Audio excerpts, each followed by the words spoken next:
শ্রী গুরু জয়।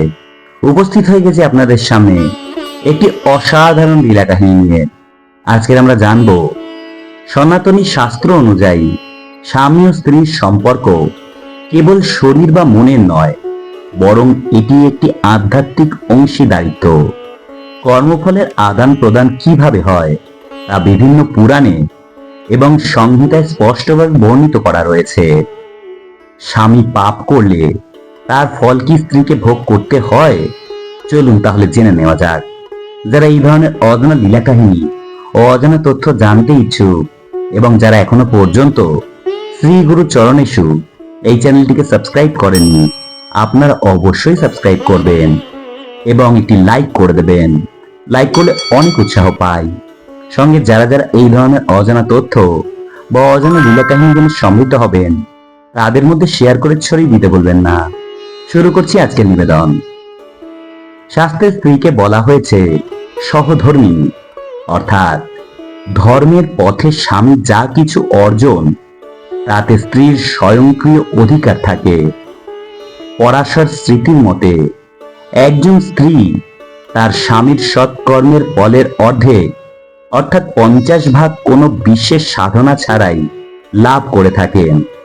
স্বামী যদি কোনো নিষিদ্ধ কাজ বা পাপ কাজ করেন, তবে স্ত্রী যদি তাকে বাধা না দেন অথবা সেই পাপের অর্থ বা সুফল ভোগ করেন, তবেই তিনি সেই পাপের অংশীদার হন। শাস্ত্রে বলা হয়েছে যে কর্ম করে, যে কর্ম করায়, যে প্রেরণা দেয় এবং যে কর্মে সম্মতি দেয়, এই চারজনই পুণ্য বা পাপের ভাগীদার হয়। সুতরাং স্বামী যদি কোনো পাপ করেন এবং স্ত্রী যদি তাতে নীরব সম্মতি দেন বা সেই অন্যায়ের সুফল ভোগ করেন, তবে শাস্ত্র মতে স্ত্রীকেও সেই পাপের ফল ভোগ করতে হবে। মনুস্মৃতিতে স্বামী স্ত্রীর একাত্মতাকে জোর দিয়ে বলা হয়েছে। পার্থিব কোনো বিচ্ছেদই স্বামী স্ত্রীকে আধ্যাত্মিকভাবে আলাদা করতে পারে না। স্বামী যদি অধর্মের পথে চলেন, তবে তার প্রভাব সংসারের স্ত্রী বা সমৃদ্ধির ওপর পড়ে। যেহেতু স্ত্রী সংসারের লক্ষ্মী হন, তাই সেই সমৃদ্ধি নষ্ট হওয়ার ফলে প্রত্যক্ষ ভোগান্তি স্ত্রীর উপরই বর্তায়। গরুড় পুরাণে বলা হয়েছে, পরিবারে কেউ যদি এককভাবে পাপ করে, তবে তার ফল প্রধানত তাকেই ভোগ করতে হয়। কিন্তু যদি সেই পাপের মাধ্যমে অর্জিত ধন সেটিকে দিয়ে পরিবার পরিচালিত হয়, তবে পরিবারের সকল সদস্যকে সেই পাপের পার্থিব দণ্ড, যেমন রোগ, অশান্তি বা দারিদ্রতা, সমস্ত কিছুই ভোগ করতে হয়।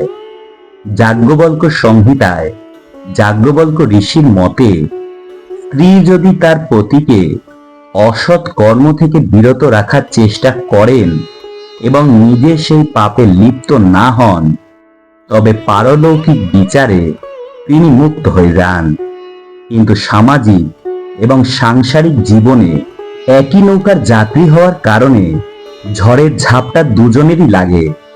সনাতন ধর্ম অনুসারে একস্য কর্ম নিদহতি কুলং সর্বম, অর্থাৎ একজনের গুরুতর পাপ অনেক সময় পুরো কুল বা পরিবার কলঙ্কিত করতে পারে। তবে আধ্যাত্মিকভাবে মোক্ষ বা মুক্তির পথে প্রত্যেকের বিচার ব্যক্তিগত।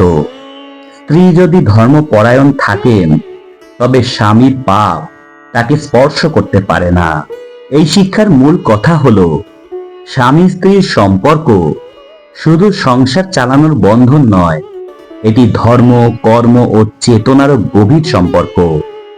একজনের কর্ম অন্যজনের জীবনে প্রভাব ফেলতে পারে, বিশেষ করে যখন সেখানে নীরব সমর্থন বা অন্যায়ের সুফল ভোগের সঙ্গে জড়িত থাকে। তবে সনাতন ধর্ম আমাদের এটাও শেখাচ্ছে, ধর্মের পথে অটল যদি আমরা থাকতে পারি, সত্য ও ন্যায়কে আঁকড়ে ধরতে যদি আমরা পারি, তাহলে একজন মানুষ নিজের আত্মাকে রক্ষা করতে পারেন। স্বামী যদি অধর্মের পথে চলেন, তবুও স্ত্রী যদি তাকে সৎ পথে ফেরানোর চেষ্টা করেন এবং নিজে ধর্মপরায়ণ থাকেন, তবে ভগবানের বিচারে তিনি পাপের অংশীদার হন না। তাই জীবনে কখনো অন্যায়কে সমর্থন করবেন না, নীরব থেকেও নয়। সংসারে প্রকৃত শান্তি আসে ধর্ম, সততা ও ভগবানের আশ্রয়ে। কারণ শেষ পর্যন্ত ধনসম্পদ নয়, মানুষের কর্মই তার প্রকৃত পরিচয় হয়ে থাকে। আজকে এইটুকুই। পরের দিন আবার উপস্থিত হয়ে যাব অন্য কোনো অজানা তথ্য বা লীলা কাহিনীর সঙ্গে। ততক্ষণ কিন্তু শ্রীগুরু চরণেশু এই চ্যানেলটিকে সাবস্ক্রাইব করতে ভুলবেন না, এবং যারা যারা এই ধরনের অজানা তথ্য বা অজানা লীলা কাহিনী জেনে সমৃদ্ধ হবেন, তাদের মধ্যে শেয়ার করে ছড়িয়ে দিতে ভুলবেন না। ততক্ষণ সকলে অনেক ভালো থাকবেন, সুস্থ থাকবেন। দেখা হচ্ছে পরের দিন। শ্রী গুরু জয়। হরে কৃষ্ণ। রাধে রাধে। ওম নমঃ শিবায়। নমস্কার সবাইকে।